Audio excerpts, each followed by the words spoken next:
তো গাইস, আশা করি আপনার সবাই ভালো আছেন। তো আমি অনেক ভালো আছি।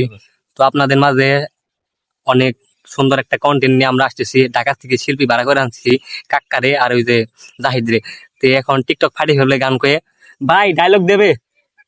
আজ ফাগুনি পূর্ণিমা রাতে চল পালায়ে যাই।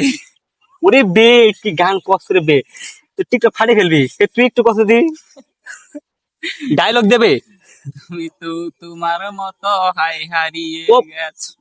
আরে ভাই এমনে না, ডায়লগ দিবি বে, একটু জোরে দে। হ্যাঁ ভাই, ডায়লগ দেবে। তুমি তো তোমার মতো হাই হারিয়ে গেছো, জানাই বাবুটা কাদ্র রাতে।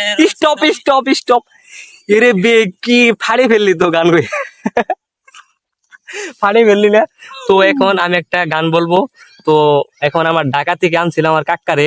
তো সে মনটা বেজার করে বসে রয়েছে।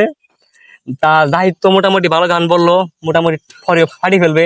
তো কাক্কা, আপনি একটু গান বলেন আমার মতো না, আমি কি গান গাই? না, একটা গান কোন ভাল লাগবো শুনলে, বলেন। নষ্ট জীবন দিয়ে কি আর আমি করব? ভাই ভাই ভাই, ওই হিসেবে আমার চোখের পানিটা হাঁটতেছি না।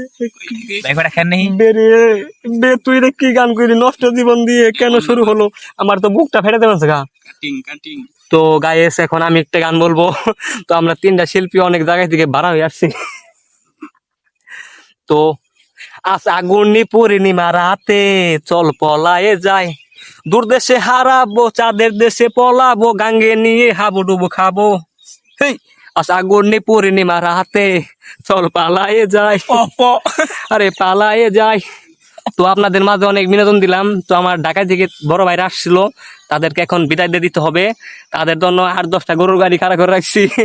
তো ঢাকায় অনেক জাম, প্রাইভেট কাট নেই। তো তাদের অনেক কষ্ট হয়েছে আমার আনা, তারা আসতে চায় নাই, তারা অনেক দাম তাদের, মানে তারা গান বলতে বলতে রুমের ভিতরে ফাটে ফেলায়, কিন্তু বাইরে গান বলতে পারে না। তো আপনারা ভালো থাকেন। তো আজকে শিল্পীগুলো আনছি, কালকে আবার সেই শিল্পীগুলো দিয়ে আসতে হবে। তো মাঝখানে গরুর গাড়ি ভাড়া করছি, তাদের টাকা দিতে হবে, মানে গরুর তেল ভরতে হবে।